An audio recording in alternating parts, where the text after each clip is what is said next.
Olá! Hoje vamos fazer uma coisa um bocadinho diferente. Não vamos só olhar para um documento antigo, vamos literalmente fazer uma viagem no tempo. E o nosso guia vai ser esta carta: O Destino, Portugal, em 1857. Vamos a isso? Reparem bem nisto que estamos a ver. Isto é muito mais do que um simples pedaço de papel. É uma autêntica cápsula do tempo.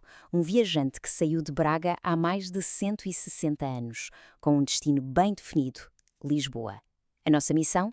Seguir-lhe o rasto, passo a passo. E a nossa aventura começa então no Minho, em 1857. É importante perceber que esta não era uma época qualquer, pelo contrário, era um tempo de enorme mudança nas comunicações em Portugal. E esta carta que temos connosco estava mesmo no centro dessa revolução. Ora, para que a nossa carta pudesse sequer sonhar em chegar a Lisboa, foi preciso uma autêntica revolução. Falamos da primeira reforma postal. Foi ela que criou a infraestrutura, as regras, enfim, a fiabilidade que permitiu que uma mensagem atravessasse o reino em segurança. Foi este sistema que, no fundo, lhe carimbou o passaporte para a aventura.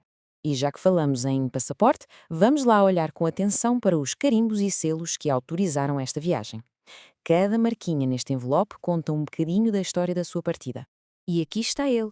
O selo azul, com o perfil do nosso rei Dom Pedro V, era o comprovativo de que a viagem estava paga.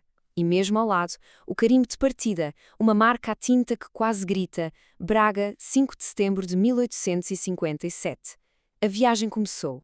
Cada detalhe do selo conta-nos uma história. O valor, 25 réis. A cor, azul. A figura, claro, o monarca Dom Pedro V. Mas talvez o mais curioso seja o carimbo com o numeral 56. Este número não é nada aleatório. Era o código único que identificava a estação de Correios de Braga. Era, no fundo, a assinatura oficial do ponto de partida da nossa viagem.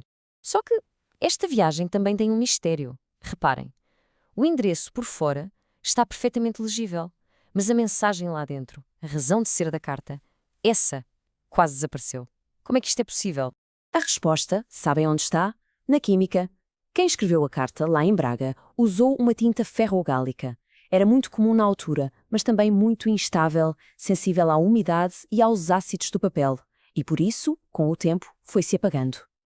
Já quem escreveu o endereço usou uma tinta diferente, muito provavelmente à base de carbono, bem mais robusta e duradoura. Duas tintas, duas histórias de sobrevivência completamente diferentes. Bem, depois de 4 dias de viagem, o nosso mensageiro do papel chega finalmente ao destino, à agitada cidade de Lisboa. Mas a viagem, atenção, ainda não acabou. Vamos lá pôr isto em perspectiva. 4 dias. O que hoje fazemos em poucas horas de carro, naquela altura era uma verdadeira odisseia. Uma viagem longa por estradas difíceis e por caminhos de ferro que ainda estavam a dar os primeiros passos. E esta marca é a prova, Lisboa. Este carimbo confirma que a carta chegou sem salva à estação central de Correios da capital. É, digamos, o primeiro carimbo de boas-vindas à cidade? Certo, mas Lisboa era uma cidade enorme. Como é que o carteiro sabia exatamente para onde ir? A resposta está neste segundo carimbo: partidor. E aquele sexta no topo indica a sexta volta de distribuição do dia, que correspondia a uma zona específica da cidade. Basicamente, isto é o código postal do século XIX, a guiar o carteiro pelo labirinto de ruas da Lapa. A viagem está quase a chegar ao fim. A carta está na mão do carteiro, na zona certa da cidade.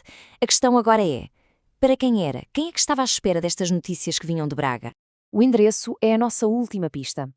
António Luís dos Santos Miranda. E a morada? Bem, parece um pouco confusa, não é? Fala em Vila de Cacilhas e depois em Lapa. Mas é esta aparente contradição que nos vai revelar a identidade de um homem fascinante. E é aqui que tudo faz sentido. António Luís dos Santos Miranda não era uma pessoa qualquer. Era um proprietário rico, dono da Quinta de Cacilhas, em Oeiras, onde produzia o famoso vinho de Carcavelos. Ele fazia parte de uma elite que dividia a vida entre o campo e a cidade.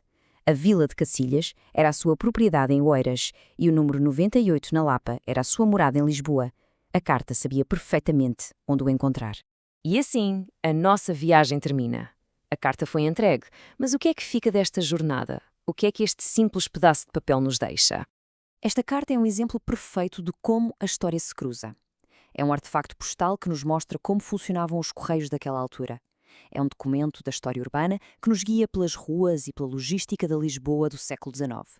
E, claro, é um testemunho da história social que nos abre uma pequena janela para a vida de um membro da elite de 800.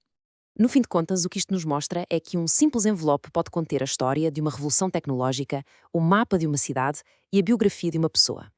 E isso leva-nos a pensar: que histórias é que se escondem nos e-mails, nas mensagens e nos objetos que nós guardamos hoje em dia? Fica a reflexão.